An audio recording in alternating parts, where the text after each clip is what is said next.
Hello everyone, welcome to Man United Bonafide. This is your best fan channel in East and Central Africa. Here we discuss about everything Man United.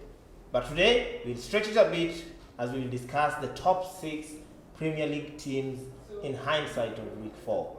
We'll be doing a review of the match day 4, see how the league has shaped on from that, the disappointments, the teams that stood out, and things like that. But before we jump into it, I would request you to, first of all, subscribe to the channel because we depend on your subscription for visibility, like our content, share the content, and the best among all of it, leave a comment down in the comment section. Otherwise, let's jump straight into it. Allow me to welcome my friends and brothers once more. Say hi to the people. Yes, thank you so much for the opportunity once again. Good to be here once again. Yeah, thank you. Yeah. What's your name, man? I'm Michael Onyama and big fan of Manchester United. Big fan. All right, yeah. Team Elvery here. Glad to be here. Let's do this. Let's do this. All right. Now, let's jump into it straight.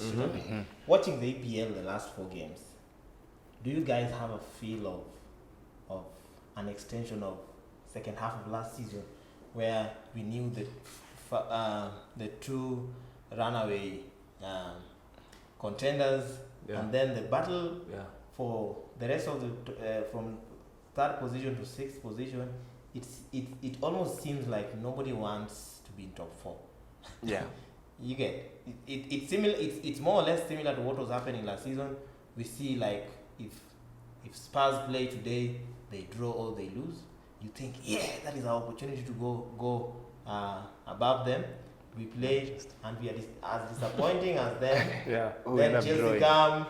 Chelsea fans are like, yeah. I remember when Chelsea were two goals up. A friend of mine put a post on Facebook praising Tammy Abraham and Mount, only for the second half to be turned around. to be a turnaround of the game, and you generally have that sense that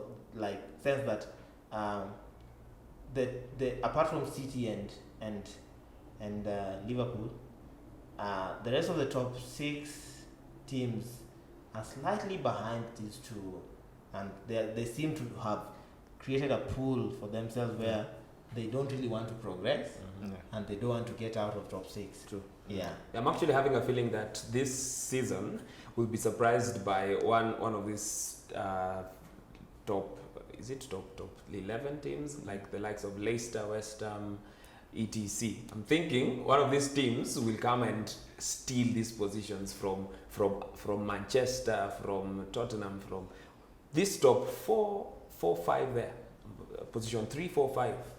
Probably, maybe you see the likes of Leicester, there is the likes of West Ham have started nice. There's Wolves, there's these teams that are down here. They're not joking. Yeah. So I'm thinking this season probably we'll see most or rather some of these teams coming to take their positions here, and probably this big 4 or rather these other teams going to these 8th positions, 9th positions or so, because we're not going for them. So I'm thinking we could see such a historic story like Leicester, like we'll probably Leicester, but more so like at number 3 or number 4 there. Being fair to EPL, EPL is not as pathetic as it was when Leicester won the league. Yeah. So let's put that at the back of our mind. That season, I think that was the worst EPL season I've ever seen since I started watching EPL. Yeah. And speaking of which, we see teams like, as my friend has said, teams like Wolves, Everton. Those are teams that they went all bank out this summer. A team like Wolves bought almost 11 players. You wonder, like, that's more than the depth of itself, that's another team in itself. So you look at the likes of Everton. These teams come out. Newcastle recently, they defeated Tottenham, I think, right? Yeah. So you look at such teams are going with these big 4 to the top 4 teams with no fear this time, Yeah. because they know Premier League is competitive. Yes. One more chance, one more blunder, and this is our opportunity. We take it. Yeah. Even if it's the one goal and just defend for the remaining moments, Yeah. wait for the team to break us down. But these teams know that with the top 4 teams, you've got nothing to lose. Yeah. When you go there, you either get the points or you go out crying. Yeah. So for them, they're coming, we're getting these points, even if it's the 1 point. This is what you want, because you keep on, you look as the season goes by, people get tired at some points. Yeah. So this is the point where you start accumulating the points. The first few games, you know that when you get the points, as the relegation period gets going, you know that's the period where things get tough. So Yeah. you have to grab points at the beginning of the season. Yeah. All right. We've seen a number of youngsters breaking into first teams, and they seem to be excelling. The Mason Mount, the Tammy Abrahams, the Daniel James, and who do Arsenal have? Do they really have a youngster this time? I've not seen any. Willock. Yeah, the Willocks. Willock. Yes, actually. Yeah, They're Willock. doing fairly well. Who else? Foden in City, although Foden has been there for a while. Yeah. Is Premier League the right league for such young talents? Do you think there's enough room for them to grow their talent? Yeah, I believe so. Believe me, because Premier League is one of the toughest leagues in the world. Speaking of which, because bring a youngster like Arsenal have purchased Pepe. Yeah. How old is Pepe? 21? 21, I think. Yeah. So the fact that you're a youngster, look at the likes of Ronaldo. When they came in the Premier League, Yeah. they were weak, they were feeble. They were more of skills and tricks and all that. But with the knocks they got, that's what made him tougher. Yeah. You look at him right now and the type of goals he scores, and you're wondering, like, how the hell did he get a header before the defender got in the header? Yeah. Because he remembers the time when he was at Premier League, when he was young, and he will go and get in the header, and a defender like John Terry. I mean, for you to be set up with John Terry at those times was like, man, this guy is a giant or something of the sort. And that's what grows a youngster, you know? Yeah. The knocks and the experience he gets from the game, because Premier League is a fast-moving game all the way around. There's no way you can be caught slacking. Once you're caught slacking, that's the end of you. And also I'm thinking the times are changing, because nowadays it's not necessarily about the age, it's about your skill and your training and basically your practice and who you are. Because now you get a young player and then you give him game time, you give him the right mentorship, the right things to do. By the time he's 1 year into the training, he's good. He's scoring goals, he's defending, he's doing the right thing. So I'm thinking nowadays not necessarily about the age, it's about the experience and the mentorship that you give these players or these young people. So I'm thinking I will see more of this even in the next seasons to come. And probably there's a time that will come when you have 17-year-olds or 18-year-olds now starting in a team and they are playing really well. Because timing, technology, the world is just changing in a way that empowerment is coming to each and every person who is willing to take it and grow through it. I guess it's true what they say. If they're good enough, they're old enough. Yeah. The class of '92 mantra. If they're good enough, they're old enough. But still on the topic of youngsters, do you think now that we are Manchester United fan channel, do you think Ole is giving enough youngsters the opportunity they deserve in the league? No, probably for me, I would say he's trying, but not yet. No, I'm not feeling like he's giving them, because as I'm thinking, if he's in it for the young people, we have young players. I think the better part of the bigger percentage of our team is young players. And if you've decided to go that route, then play these young players and let them experience, let them do it for you. So I'm thinking he's not yet given it, he's not giving these young people a chance, because we don't have for the old players, they're not there. We young. Young by name, you mean? Yeah. No, yes, actually, young. Not there. Yeah. Yes, we have actually young, and the rest. Yeah. Most of these young players are energetic, they are talented, and we have them. Yeah. So play them. So I think he's taking a step back. Yeah. I think yes, he should go out there and play them. Let them play now.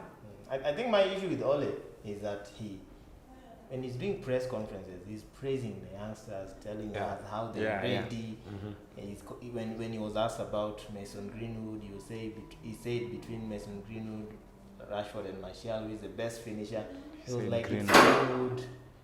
And then you expect to see one of those youngsters in starting the first 11, and you don't see. Yeah. I was so shocked to see Angel Gomez playing for the under 20. Was it 21 or 23 in the midweek? 23. Was it actually it was on Friday? And I'm like, if he's played on Friday, he can't play on Saturday. Yeah. What is going on? Yeah. If we are to grow this team and to say that we are a team in transition, then we need to trust these youngsters more. Give them time. Anyway, the results are out there. We've seen the likes of Aguero now overtaking your boy Pookie. As the top scorer. Yeah. We've seen Daniel James as a possible contender for the Golden Boot. It's too early to say though. Yeah. And we know the quality in the EPL. It's too early to say. Yeah. Do you think the race for the Golden Boot has begun shaping up? Yeah, it has. Yeah. It has. I believe it has, because, as I said earlier, every match counts. From the first match, you have to take it seriously. And if you see these players scoring these goals from the first, you see the momentum. It's the momentum. If you see this momentum in these players, basically they will carry it through, provided they don't get injuries or any other thing that maybe they will make them lag behind. But if the momentum is on a high, probably they will score goals. The next game they will play better, they'll have goals. So I think they are contending it, and you can see it also in Liverpool. Between the Mane and Salah. Yeah. But actually, I was thinking from last season. I was thinking this is good. It's a good thing. This is good competition, because they will get goals, they will get results. Yeah. But recently, I was talking to my friend. I was saying now it's becoming a little bit mean. They're trying too much. It's a simple chance, just give money to score, but no, let me try and dribble all through and get my goal. Like the previous game. I think Salah was a little bit selfish. Yeah. Now, I think I used to see that in Rooney and Ronaldo back when they were young. They even had a feud. It was so serious. It was after a World Cup 2006, I think. Yeah, there's an incident that involved the two. It is because of their competitiveness and the nature of them wanting to be winners. If I am a coach and I have two players both wanting to score goals, I would tell them, keep up, boys, keep up. That makes my work easy. You want to score goals, keep up. Of course, I know there are times where someone needed to pass, like the one Salah needed to pass. But let's judge the mentality first. He has his mentality is that he wants to be the best scorer. Salah wants to be the best scorer. Mane wants to be the best scorer. Firmino wants to be the best scorer. We had Rooney, Ronaldo, Tevez. They all wanted to be the best scorer, and that is why we were tearing teams right, left, center. With our front three. Yes, with our front three, because it was a front three that could really tear any team apart. So I think the competitiveness even gives Premier League some kind of trying to look for the word, some kind of eliteness, like that's a league that we know people will come to compete. You must be at your very best always to be able to compete in that league. Yeah, so I agree with you. The league, the competition is on. Yeah, it is. Woe unto you if you are a striker and you've not scored a goal in 4 matches. Yeah, these guys are adding to their tally. Someone has 6 in 4. Good stats. And speaking of which, you were saying about the Mane Salah situation, and you look at it three seasons back, Mane, Salah, and Firmino, these guys were getting double digits on goals and assists. Yeah. As the season went by, the next season came forward, which was last season, it reduced. Yeah. You know, you start seeing the way you start seeing the selfishness and the strikers. Yeah. They are more of, I want this more for myself than more for my teammate. As in, it's like they're playing more of individual football. It's not playing. An instance, someone gave an example. What if the game ended 0-0, and there was a chance like that where Salah had to just pass the ball to Mane? Yeah. You know, something like that. The coach sits you down and tells you, like, look, guys, it's not like this. From the front of it, you saw Mane shouting at Henderson, like, you need to control your player, like, tell him when to pass the ball and when to, which, speaking of which, that is really some good competition you want in your team, believe you me. Like, if you don't have the urgency in your strikers in a team, then I don't know where your team is going, believe me. Sounds like, not to be bad, but it's the kind of urgency we need in Manchester. Yeah, we lack that. The urgency where someone gets out of the game and you feel like he should have passed the ball to me so that he can tack in, something like that. But we are lacking that in our front three, something like that. I don't know if it's me or I'm seeing something different. No, it's true. We lack aggression, especially in the final third. As whenever we get to the D, like when we are against Southampton and against Crystal Palace, it kind of reminded me of Van Gaal's days, where we would play this, keep the ball, pass sideways, bring it to the middle, pass sideways kind of football. That is not progressive. We are known to be quick transition football club. Unfortunately, the way we are playing, we build up nicely till we get to the opponent's half. Yeah. Then at that moment, you feel like our strikers don't make the proper runs. There's no proper movement. When a cutback is made, people are off. Yeah. Yeah. They don't have that urgency. Nobody really wants to dare to shoot from outside the box. Everybody wants to keep it neat, and you get. Yeah. It really frustrates me, especially as a fan, knowing that sometimes you need to risk it. Every time you see Pogba makes a drive, you feel we've threatened. Yeah. You get. In our match in the second half, when Pogba was now moved to play the number 10 role, we got two chances from him. Two clean chances. He's a creative player. He's a player who likes to take risks. The Southampton game, was it the Southampton game? He gave us a penalty. The Wolves game. The Wolves game. Yeah. He is a risk taker. Unfortunately, we do not have people who want to risk. We do not have people who want to try things. Try this, try that. When the likes of Pogba are off, it's like the whole team is off. Yeah. Yeah. So that's true. It simply means that in our team there's no serious competition. Everybody seems comfortable. I don't know how you'd be comfortable with sixth.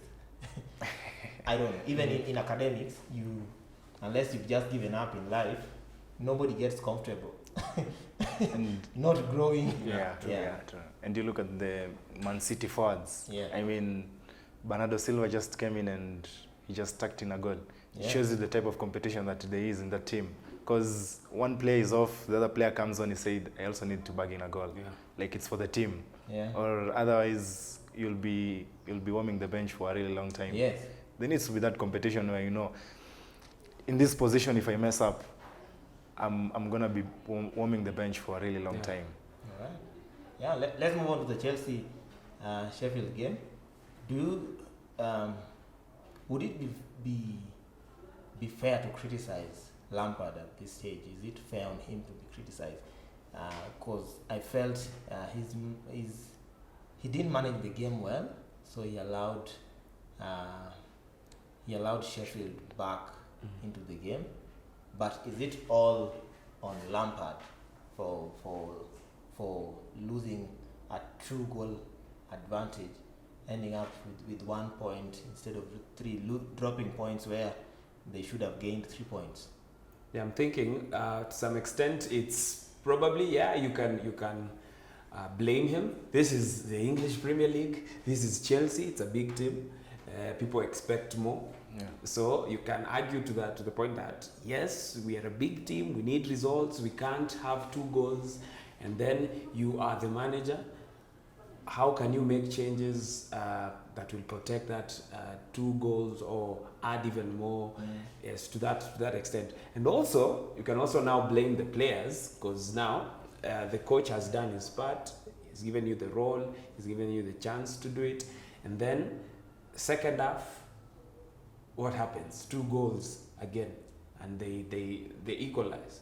So I think to some extent you can argue that yes, Lampard is at fault, but now also the players, it's you guys now to give it your all and protect that lead and add even more goals, because now you to keep the momentum. I think yes, to keep the momentum is actually the players the players' role to do it, because you've built a momentum. You have 2 goals into the second half. You've gone into the dressing room and you have, we can do it now. The momentum is, the psyche is high, and then you come back and then the opponent gets 2 goals. So I think it's up to the players to keep the momentum, get the goals going. All right. Going back to the North London derby, or rather going into the North London derby. Are Spurs really what people say they are? Are they that good, or there's something that seems lacking? For me, I think for Spurs, it's Lucas, as my friend called him, Lucas Moura. Lucas Moura is I think he's the key The for spark. that. Yeah, man, play that guy. Spark. Play that guy. Start him off. I think maybe you're using him as a what is it called? The super sub. Yes, the super sub. You're using him as a super sub. Yes, to get to come in. Yeah. But yeah, play him, start him, give him more time to change that game. That guy is fast. He's a goal scorer. And I think putting him there with Son and Kane, they can get results. I think that's a game they will have won in first half, because Arsenal were lagging, and shaky, yes.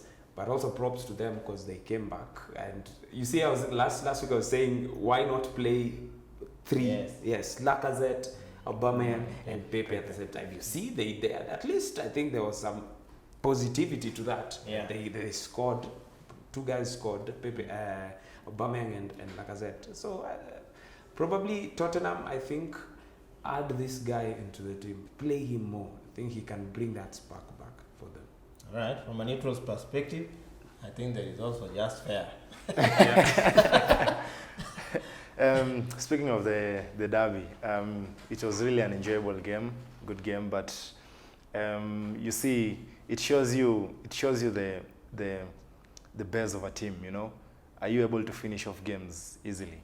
That's where it counts. You know, we were talking about Chelsea right now. Are you able to finish off a game easily? Like the Man City do it like just one time. That showed you like Tottenham are not able to do that. Do that. You perform well at the beginning of the first half and all that, and as the game goes by, fitness levels begin to get low on your team, and that's where it catches up on you, and that's where Arsenal were able to capitalize. A moment later, if it had gone otherwise, I think Arsenal would have grabbed a 3rd one, because as the momentum of the game was going, Arsenal kept on getting more chances in the second half because they had the belief that they can do it.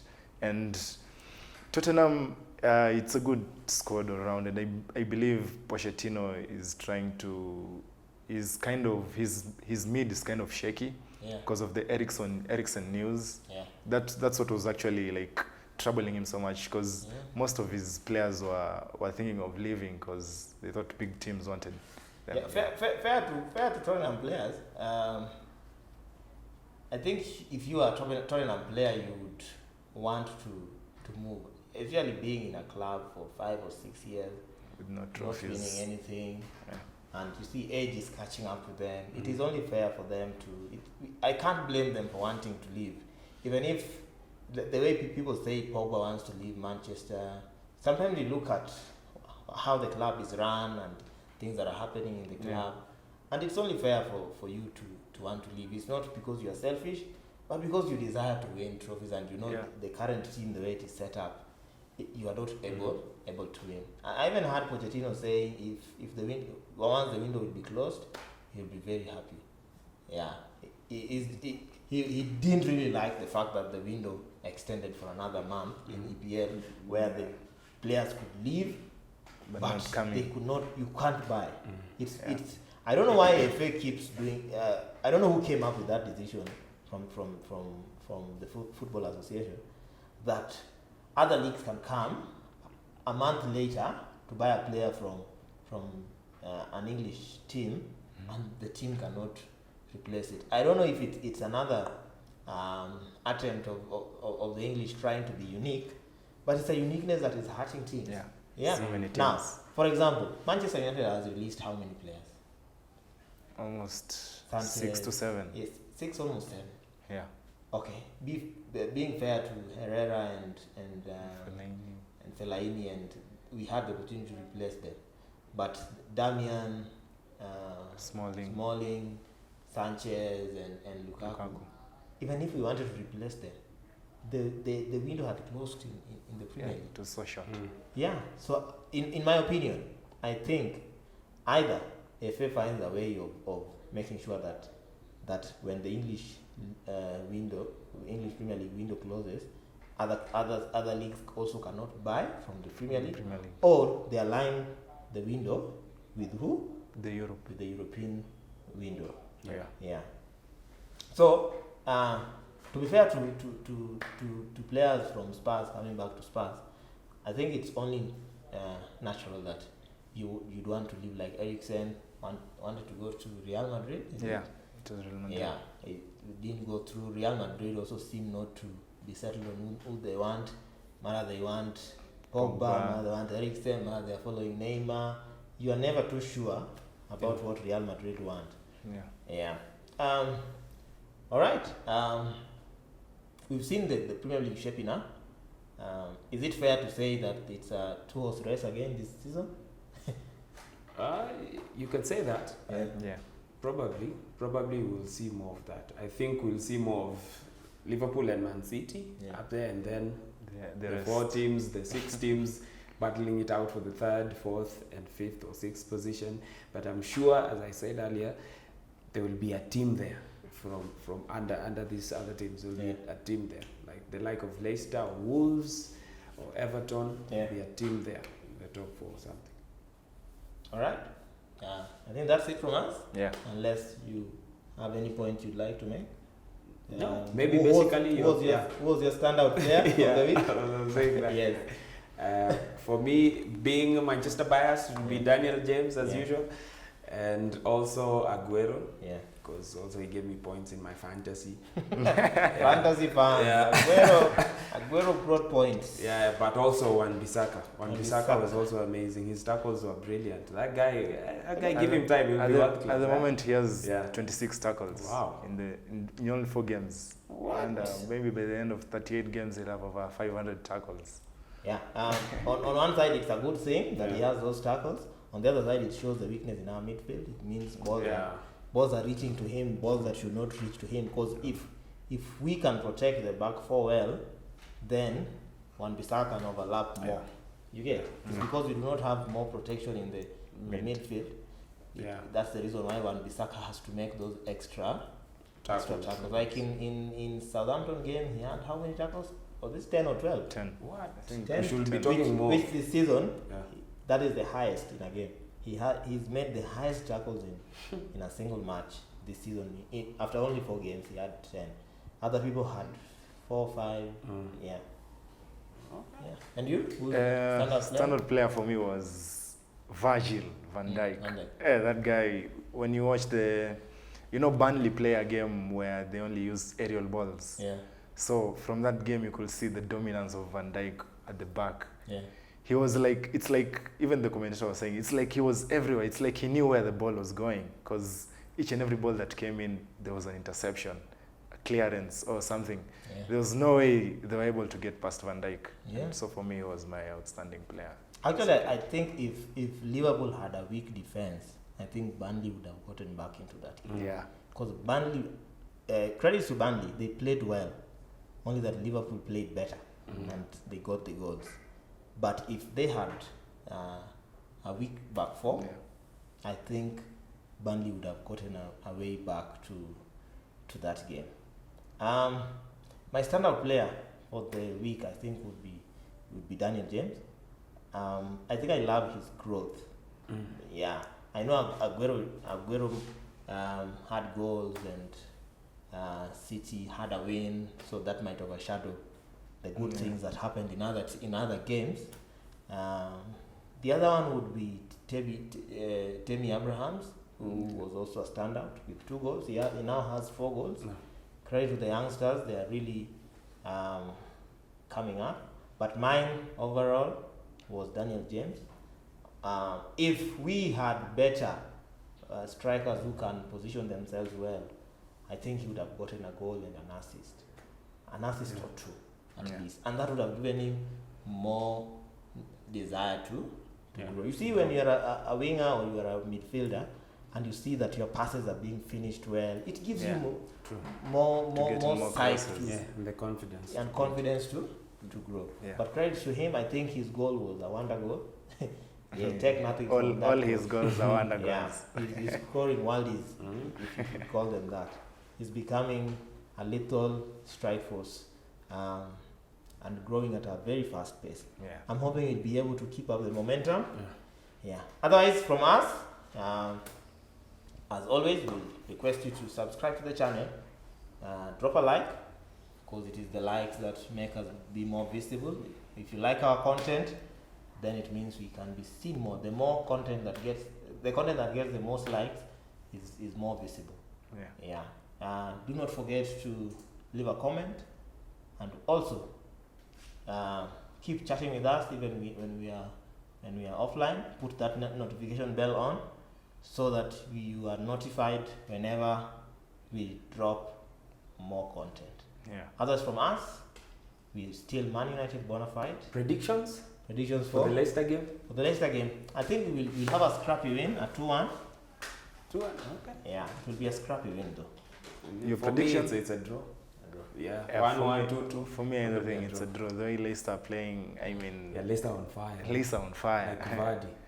I mean, you look at Maddison. He's the number 10. Maybe we wanna have. So Knowing Manchester, usually when we are down and a team that is better is coming, usually we tend to scrap the win. It's just who we are. All right. We tend to play better when we are playing against a team that is on form. Let's wait and see. A 2-1. I'm not expecting a big win. Okay. 2-1 is better. Why? Because Leicester will come attacking, and we are good at blazing. counter attack. Okay. The same way it happened with Chelsea, it might happen with Leicester. Because Leicester love to attack. They don't sit back like Southampton and Palace. They don't sit back and suck in the pressure. They want to engage you in the game. And when they do that, it opens up, it frees Pogba for the long passes. And I hope Pogba is there because he limped off the game. I hope he'll be there. He's not even traveled with France for the match. Ankle injury. The ankle injury. He stayed off, so he'll be away. That's it from us. The international break, which I always feel like comes in too soon. We are only 4 games into the league. We are already on a break. I don't get some of these calendars, but that is just how things are in the world of football. You don't get everything the way you want it. Otherwise, from us, we are Manchester United, bona fide. Stay away from racism. Say no to racism. Say no to racism. Sleep at home.